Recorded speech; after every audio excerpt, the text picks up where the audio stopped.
Tamil Nadu cricket association சார்பாக வருஷம் ஒரு டோர்னமெண்ட்டு கோலாகலமாக நடக்கும். அதில் பார்த்தீங்கன்னா இந்திய அளவில் பல டீம்ஸ் கலந்துப்பாங்க. அதுவும் குறிப்பிட்டு சொல்லணும்னா இந்தியன் ஸ்டார்ஸ் எல்லாமே கலந்துப்பாங்க. போன வருஷம் கூட பார்த்தீங்கன்னா சூரியகுமார் யாதவ், இஷான் கிஷன்லாம் அந்த டோர்னமெண்ட்டில் கலந்துக்கிட்டாங்க. இந்த வருஷமும் ருத்ராஜ் கெய்க்வாடு, அதுக்கப்புறம் ஆயுஷ் மாத்ரே, இந்த மாதிரி பல ஸ்டார்ஸ் வந்து கலந்துக்க இருக்காங்க. பிருத்விஷாவும் ஒரு கம்பேக் கொடுக்க இருக்காரு. அதுவும் இந்த டோர்னமெண்ட்லேருந்து தான் ஸ்டார்ட் ஆகுது.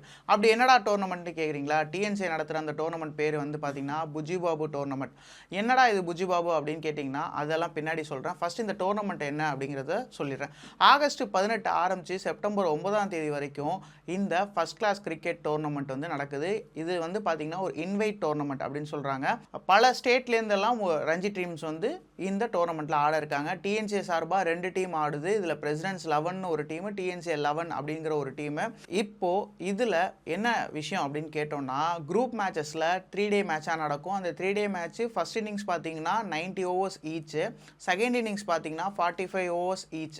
அதே போல் நாக் அவுட் மேட்சஸ் வந்ததுக்கப்புறம் பார்த்தீங்கன்னா இந்த மேட்ச் அப்படியே 4 டே மேட்சாக மாறிடும். ஃபர்ஸ்ட் இன்னிங்ஸ்லேயும் 90 ஓவர், செகண்ட் இன்னிங்ஸ்லேயும் 90 ஓவர் அப்படின்னு மாறிடும்.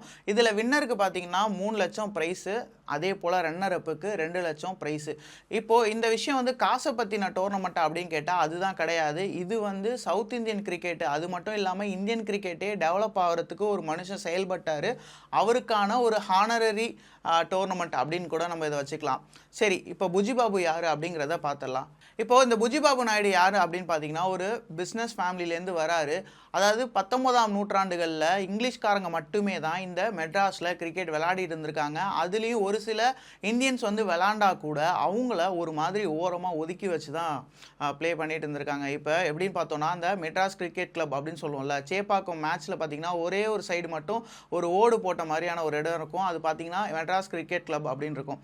அந்த பெவிலியனில் இங்கிலீஷ்காரங்களாம் வந்து ரெஸ்ட் எடுத்துட்டோ இல்லை அங்கே உட்காந்துக்கிட்டோ மேட்ச் பார்த்து ரசிக்கிறது இல்லை அவங்களுக்கான ஒரு பெவிலியனாக வந்து அது இருந்திருக்கு. பட் ஆனால் அதே இதில் மேட்ச் பார்க்குறதோ இல்லை விளையாடுற பிளேயர்ஸோ பார்த்திங்கன்னா பெவிலியனுக்குள்ளே அலௌடு இல்லாமல் வெளியில் இருக்கிற ட்ரீஸு இல்லைனா ஒரு சின்ன கொட்டாய் இதில் தான் வந்து உட்காந்து சாப்பிட்றதோ இல்லை அவங்க ரெஸ்ட் எடுக்கிறதோ மாதிரியான விஷயங்கள்லாம் இருந்திருக்கு. ரொம்ப சின்ன வயசுலேருந்து இதெல்லாம் பார்த்து கிரிக்கெட் மேலே ரொம்பவே ஆர்வம் இருக்கிற புஜிபாபு நாயுடு வந்து என்ன பண்ணியிருக்காருன்னா எம்சிசிக்கு அகெயின்ஸ்டாகவே ஒரு டீமை ஃபவுண்ட் பண்ணுறாரு அப்படின்னு தான் சொல்லணும். மெட்ராஸ் யுனைடெட் கிரிக்கெட் கிளப் அப்படிங்கிற ஒரு கிளப்பை வந்து அவர் ஓப்பன் பண்ணுறாரு. அதுக்கப்புறம் பார்த்தோன்னா அவருக்கு கிரிக்கெட் மட்டும் இல்லாமல் மற்ற ஸ்போர்ட்ஸான டென்னிஸு, ஃபுட்பாலு, இந்த மாதிரி ஹாக்கி இது மேலேயும் அவருக்கு இன்ட்ரெஸ்ட் இருக்குது. பட் மோஸ்ட் ப்ராபப்ளி பார்த்திங்கன்னா அவர் கிரிக்கெட்டில் வந்து ரொம்பவே இன்ட்ரெஸ்ட் காட்டுறாரு. அவர் எந்த அளவுக்கு கொண்டு போகிறார் அப்படின்னு பார்த்தோன்னா எம்சிசியில் அதுவும் வெறும் இங்கிலீஷ்மேன்ஸ் மட்டும் கிரிக்கெட் விளாண்டுட்டு இருக்கும்போது அவங்களுக்கு எதிராகவே ஒரு கிளப்பை உருவாக்கி அதில் இந்தியன்ஸ் நிறையா பேர் வந்து விளையாட வைக்கிறார். அதாவது இங்கே இருக்க லோக்கல்ஸ் பல பேரை வந்துட்டு ட்ரெயின் பண்ணி அவங்களுக்கு தேவையான யூனிஃபார்ம் அந்த மாதிரிலாம் கொடுத்து அதுக்கப்புறம் அவங்களுக்கு தேவையான எக்யூப்மெண்ட்ஸ் அதெல்லாமே வாங்கி கொடுத்து நல்லாவே ட்ரெயின் பண்ணி ஒரு கிளப்பை உருவாக்கி அதை எம்சிசி கூட மேட்ச் கொடுத்து அதை வந்து ஒரு வழக்கமான விஷயமா பண்ணிட்டு இருக்காரு. இன்னொன்று அவருக்கு ரொம்ப பெரிய ஒரு கனவாக இருந்தது என்னன்னா ஆனுவல் பிரசிடென்சி மேட்ச் அப்படிங்கிற ஒரு விஷயம். அதாவது வருஷத்துக்கு ஒரு முறை பார்த்தீங்கன்னா அங்கே இருக்க இங்கிலீஷ்மேன்ஸு அதுக்கப்புறம் இந்தியன்ஸ் இவங்க 2 பேருமே சேர்த்து, அதாவது லோக்கல்ஸ் மட்டும் இல்லாமல் இந்தியன்ஸ் வர்சஸ் யூரோப்பியன்ஸ் அப்படிங்கிற மாதிரியான ஒரு மேட்ச் ஃபார்மேட்டை கொண்டு வந்து ஒரு டோர்னமெண்ட் நடத்தணும் அப்படிங்கிறது அவருடைய கனவாகவும் இருந்திருக்கு. 1908 அவர் தவறிட்டார். ஆனால் அதுக்கப்புறம் பார்த்தீங்கன்னா அந்த டோர்னமெண்ட் வந்து வருஷம் நடக்க ஆரம்பிச்சிருக்கு. அதுவும் பார்த்தீங்கன்னா பொங்கல் அப்போ நடக்குது. பொங்கல் அப்போது இந்த மேட்சஸ் வந்து ரெகுலராக நடந்துட்டு இருந்திருக்கு. எப்போன்னு பார்த்தீங்கன்னா ஒரு 1956 வரைக்குமே இந்த விஷயம் வந்து நடந்துட்டு இருந்திருக்கு. அப்போதைய மெட்ராஸ் மாகாணத்தில் கிரிக்கெட் அப்படிங்கிற ஒரு விஷயத்த எல்லாருக்குமே பரப்புறதுக்கு இவருடைய இந்த எஃபர்ட் தான் வந்துட்டு ரொம்ப பெரிய ஒரு ரீசனாகவும் இருந்திருக்கு. அதனாலவே தான் வந்து இவரை ஒரு ஹானர் பண்ண விதமாக இந்த புஜிபாபு டோர்னமெண்ட் அப்படிங்கிறத வந்து ஸ்டார்ட் பண்ணியிருக்காங்க. ஃபஸ்ட்டு வந்து இது வந்து லோக்கல்ஸ் கிளப்புக்குள்ளேயே நடக்கிற ஒரு டோர்னமெண்ட்டாக இருந்திருக்கு. அப்புறமா 1960க்கு அப்புறமா தான் வந்து இது ஆல் இந்தியா இன்வைட் டோர்னமெண்ட்டாகவும் மாறி இருக்கு.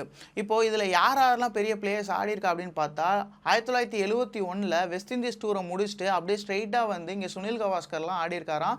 சுனில் கவாஸ்கர் அதுவும் எந்த வென்யூலன்னு பார்த்தீங்கன்னா லயலா காலேஜ் வென்யூவில். அப்படி அவர் ஆடும்போது ஒரு 300 பேர் 400 பேர் வருவாங்கன்னு போலீஸ் ப்ரொடக்ஷன் போட்டிருக்காங்க. கடைசியில் பார்த்தா அந்த கிரவுண்டை சூழ்ந்தது கிட்டத்தட்ட 10,000 பேர். அந்த மேட்ச்சில் ஒரு 75 ரன் எடுத்துகிட்டு அவுட் ஆகிருக்காரு சுனில் கவாஸ்கர். இந்த மாதிரி வருஷம் நடக்கிற இந்த டோர்னமெண்ட்டுக்கு நிறையா ஸ்டார்ஸ்லாம் வந்துட்டு தான் இருக்காங்க. மேட்சஸும் நடந்துட்டு தான் இருக்குது. இப்போ இந்த வருஷம் நடக்கிற வெனியூவும் பார்த்தீங்கன்னா இங்கே சென்னைக்குள்ளே தான் நடக்குது. போன வருஷம் நடந்தது வந்து திருநெல்வேலி, அப்புறம் நத்தம், இங்கெல்லாமே சேர்ந்து நடந்துச்சு. கிரிக்கெட்டை பாப்புலரைஸ் பண்ணதுக்கு முக்கிய ரீசன் வந்து 1983 வேர்ல்ட் கப் அப்படின்னு சொல்லுவாங்க. பட் ஆனால் இவர் அதுக்கும் முன்னாடி, அதாவது ரஞ்சி டிராஃபிலாம் வந்து 1930 தான் ஸ்டார்ட் ஆச்சு. அதுக்கு முன்னாடியே ஆல் இந்தியா லெவலில் ஒரு பெரிய டோர்னமெண்ட்டை உருவாக்கணும் அப்படின்னு இவருடைய எண்ணமும், அதுக்கப்புறம் இவர் மறைஞ்சதுக்கு அப்புறமா அவருடைய வழிகாட்டிகள் எல்லாருமே அதை நடத்திட்டும் வந்தாங்க. இப்படியெல்லாம் ஒரு பெரிய விஷயத்தை, அதாவது கிரிக்கெட்டை வந்து அப்போவே பாப்புலரைஸ் பண்ணுறதுக்கு அவரால் என்ன பண்ண முடியுமோ எல்லாமே பண்ணதுனால தான் இந்த டோர்னமெண்ட்டோட பேர் வந்து புஜி பாபு நாயுடு டோர்னமெண்ட்.